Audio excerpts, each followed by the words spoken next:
We live in Canarsie. If anybody know about Canarsie, Canarsie is like high maintenance. Canarsie has come a long way from the time that I went to school. You know, when I first got to Canarsie, it was segregated. You know, the whites had to go out one way, the blacks had to go out the other way. But, you know, we came together as a family. A lot of big name people are very supportive in Canarsie. They support Canarsie to like 100%. If you're doing the right thing, they support. Me being on the younger side as a coach and me knowing both sides and knowing what's going on and can speak their language, I try to show them something, giving them an example. You know, I got the Rolex, I got chains, I got diamonds, legally.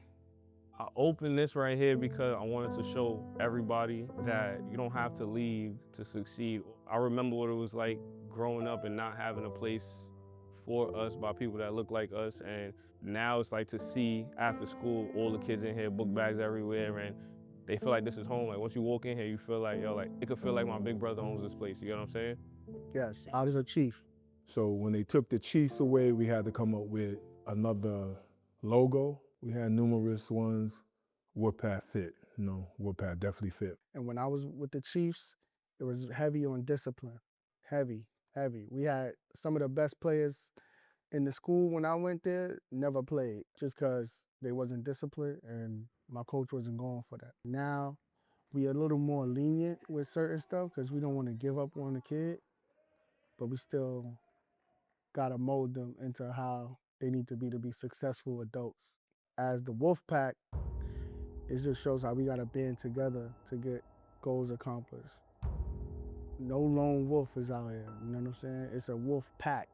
The theme of the wolf is, yo, if you got a sick wolf, that wolf is in the middle, that wolf is in the front. You know what I'm saying? We don't leave that wolf struggling in behind, because now once you get left, that's the end. We have a tradition on building your skills and building your character. And also, a lot of people gotta realize that it's bigger than basketball. It's mentoring. Because these are kids that are 14.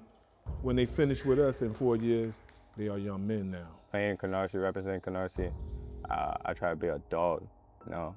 Everybody dogs out here, so I just have to match their energy, match everybody else's energy. It means that we troop together. You know, we stay together no matter how the ups and downs go. You know what I'm saying? We just stay together at all times and we fight through adversity.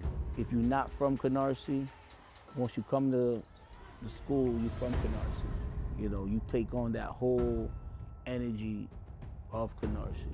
I just wanted to be shown like how we changed the program around. You know what I'm saying? How we came in here, put pride back in Canarsie. All this was planned out too. So Melo, no, you know. You know what I'm saying? I told you I was gonna do when I came, and we did that. Our kids of today, they don't want to be embarrassed. They don't like that. It's fun and games in regular season. It's the playoffs. And a lot of our kids are seniors. And a lot of our kids know we lose, there's no coming back. What did this season mean to you? What did you build together with this team that you know that you carry on for the next seasons to come? I built 12 men. I built 12 boys that became men. When you come to Canarsie, you're gonna be happy when you leave. You're gonna be proud when you leave. You're gonna be hurt, you're gonna be in pain, but you're gonna be like, yo, I'm going back tomorrow because them guys over there are cool. I have my past where I had to go away from my kids for 2 years, and that was the hardest thing, so I let them know that too. And I brought my kids in that weight room. I have 2 girls. They know how I am. They know my daughter sit front rows at every game. She know every player by name. She know whose number is this, so I let them know, like, y'all not playing for yourselves no more. They playing for their parents. Through rain, sleep, and snow, they outside with them. Their parents is outside. They playing for the coaches. They playing for the school, Canarsie, Wolfpack. They all playing for that. Y'all playing for everybody else. Y'all playing for the people that leave work and go change and come sit at these games. Y'all playing for the person who leaves this business and sacrifice time at practice and sacrifice time at the game. This is about something that you're not gonna get to do again, but it's also about building men feel me? Man, who's gonna be the leaders of our community, who's gonna be the leaders of their household. So all of this stuff right here is about character, like I said, integrity, just learn how to do things the right way. Again, with this generation of players, I feel like they kind of hide from those feelings because it's kind of heavy. So I think they kind of hide from that and just push to the side and just laugh and joke and just keep going. But I don't think they really sit and deal with it and understand the levity of what's going on. Would you want them to? I don't know. I don't know what's better.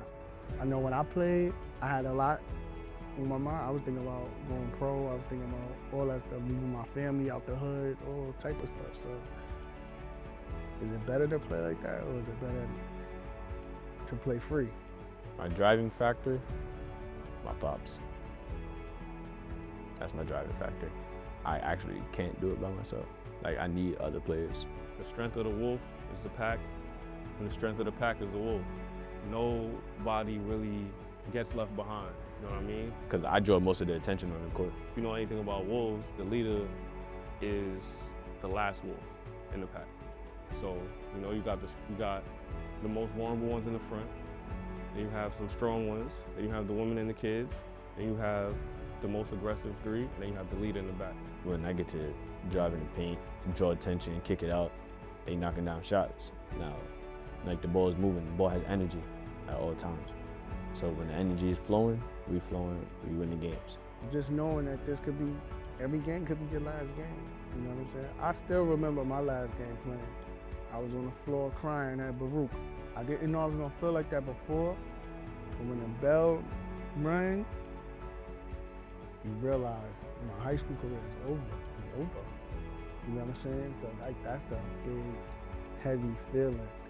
And I try to prep the guys on this, like, you want to keep playing as long as you can because it could be over and all you're gonna have is regrets, and you know what I mean? So leave everything on the floor. That's my main thing to them. Like, leave everything on the floor. Don't take anything for granted. I want to get us to the chip, but I just want to re-establish a sense of pride in the area for your neighborhood school.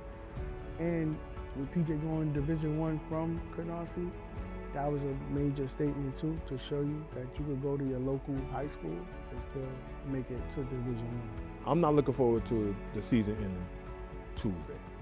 I ain't looking forward to the season to end Thursday. I'm looking for March 12th. That's what I'm looking for. And I believe we could do it. I just want my respect.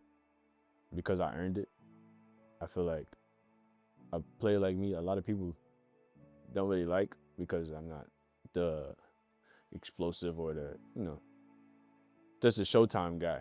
But what I do, I put on a show my way. You know what I mean? And I find a way to do it every time.